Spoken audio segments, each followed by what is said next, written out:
So hello everyone, here is the Holodoctor, Mr. Robert Picardo, and today we're gonna talk Star Trek props. All right.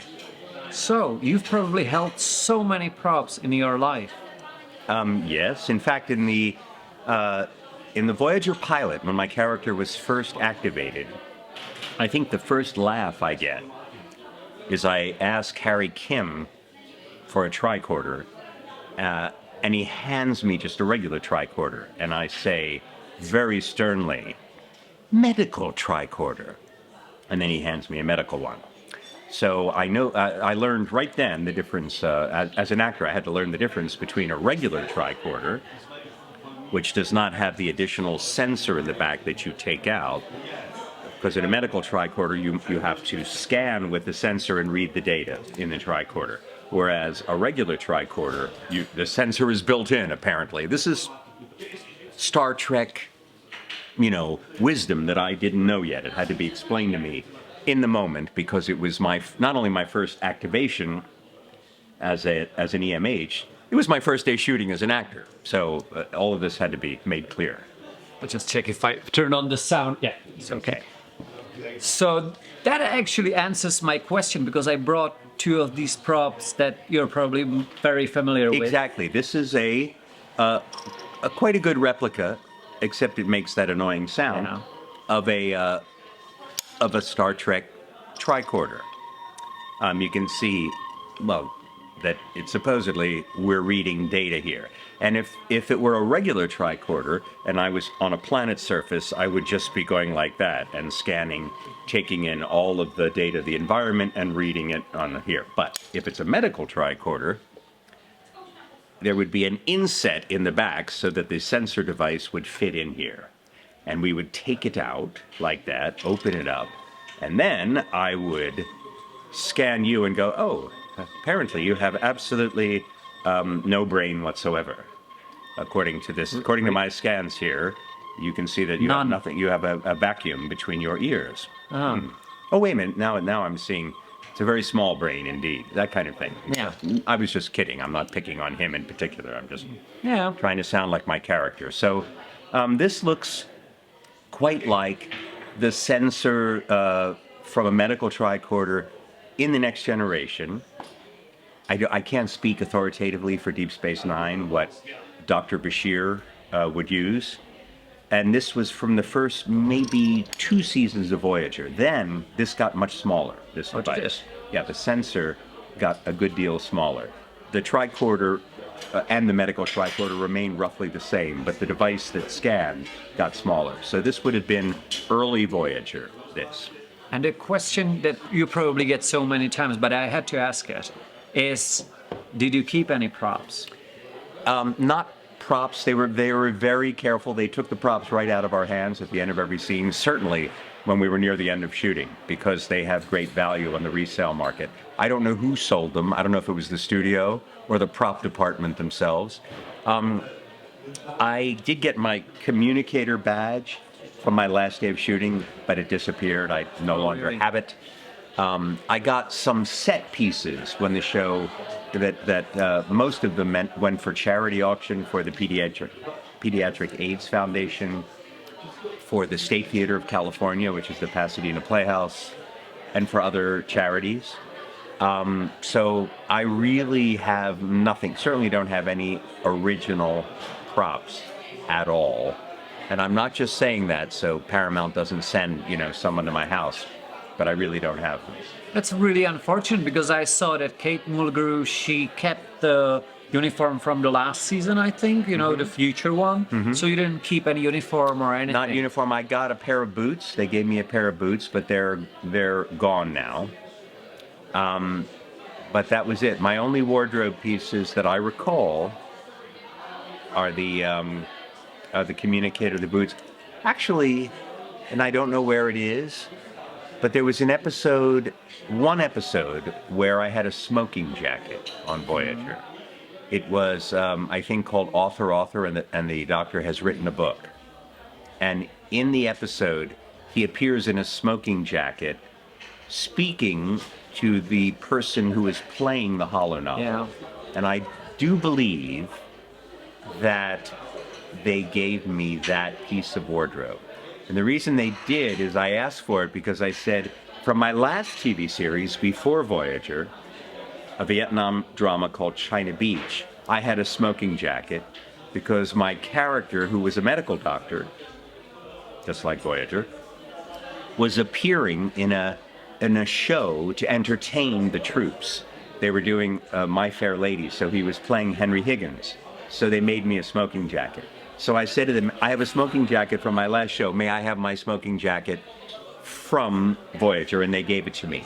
And I believe that is still in my possession in storage. But I haven't, if it is, I haven't seen it in a very long time. It'd be lovely to find. I should look for it. Definitely. Because it's probably worth a lot of money. It is. It is. And my question also is, like, you know, what was the feeling when what I learned, like, you weren't really a Trekkie before, or you didn't know Star Trek that much, but what was the feeling, you know, to walk on the set for the first time, you know, and also, you know, what was the feeling, you know, to leave it behind, you know, when you finished the series? Well, my initial impression was just how real the sets felt, how solidly they were built, and how the sense of being in a real place was very convincing. And I loved working on the sickbay set. I loved the fact that the doctor's office was like a little bubble within the sickbay set, because I thought it was symbolic of my character being isolated because he was an artificial intelligence and he didn't feel initially as though he were a full-fledged member of the crew. So I thought that was sort of symbolized by the sitting in a bubble feeling of the Voyager sickbay. And for those of you who don't know this, when I appeared briefly in Star Trek First Contact, they just redressed our sickbay, changed the panels. I think they took my office out, or they didn't photograph my office, and to make it look different, to make it look like the Enterprise, the new Enterprise sickbay. So I had this feeling that the sets were very authentic and had a true sense of place. But I think one of the reasons that they like stage-trained actors in Star Trek is because the sets are big and open. You know, in a regular television drama, there's a tighter, more claustrophobic feeling of the sets. If someone is in their home or they're in their office, the sets are smaller in dimension, and there are different things that are blocking your body. In Star Trek, the bridge is a big open set. You see a lot of full body shots. So you have to know how to use your arms and it's not just a close-up medium the way other television shows are. Mm-hmm. You know, you watch The West Wing and, you sooner or later they're in close-up in most of the scenes. Yeah. Star Trek, there are more wide shots, so the actors have to be more trained in using their whole body. And that's just my own theory, and that became apparent to me by how big and open the sets are. They love wide shots because it's part of science fiction. Put the camera at a low angle, see these really cool, ceiling pieces, and create that sense of a large space and an unfamiliar space for the audience from their understanding of present-day reality.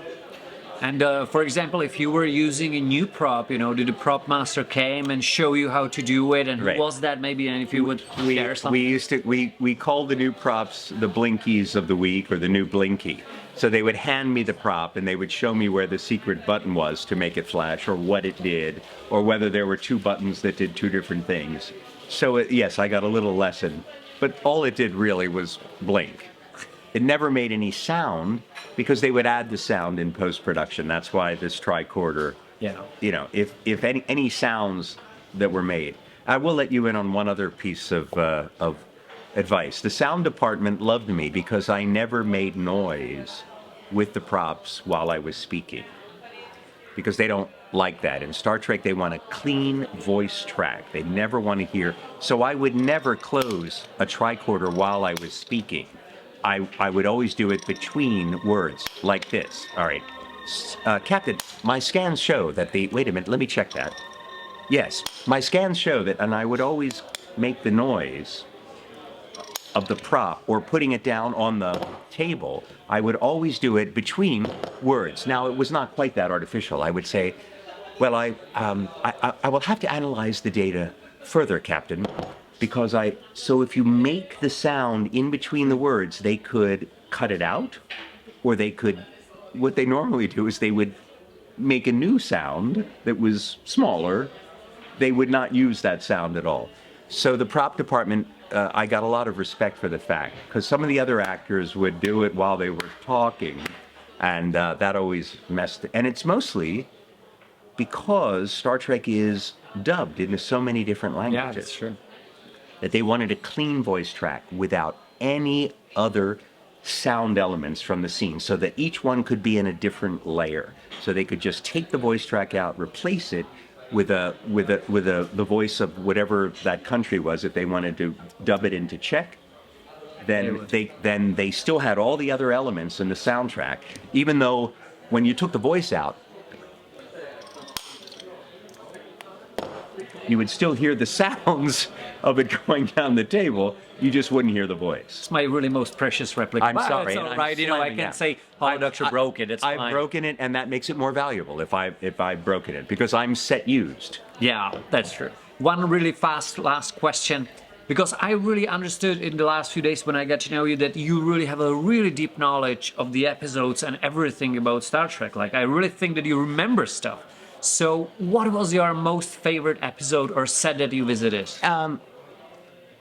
Or prop you worked with, sorry. Well, or prop. You want to keep it prop related. Prop or set, you know, which was your favorite and why? Well, obviously I was in sickbay a lot. And I loved the biobeds when the clamshell came up. I always knew my dialogue, but on the days when I had something particularly hard to remember, I sometimes would hide the line on the clamshell. So if the camera's over here and the clamshell came up during the scene, then my lines could be written here. And I could look down and pretend I was analyzing the data and read the one expression that I had trouble remembering. But that was very rare with me. I was quite good. Some of the other actors, whose names will not be mentioned, used that a lot more than I did. So sickbay was fun. I loved engineering. I thought that was, I didn't get to play on the engineering set very much, but I thought that was a great set.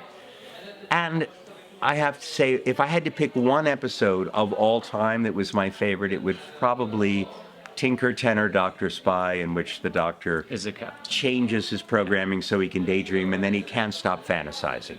That was great. And then runner-up, Someone to Watch Over Me, the romantic one where I fall in love with Seven of Nine secretly, and then Latent Image, a dramatic one where the Doctor's program starts to break down because he thinks he's violated his Hippocratic Oath. So those are probably my three that stand out the most. Bob, thank you very much. Sure, my pleasure. Thank you very much, and we'll hopefully see you again. All right, and wait a minute, one more moment.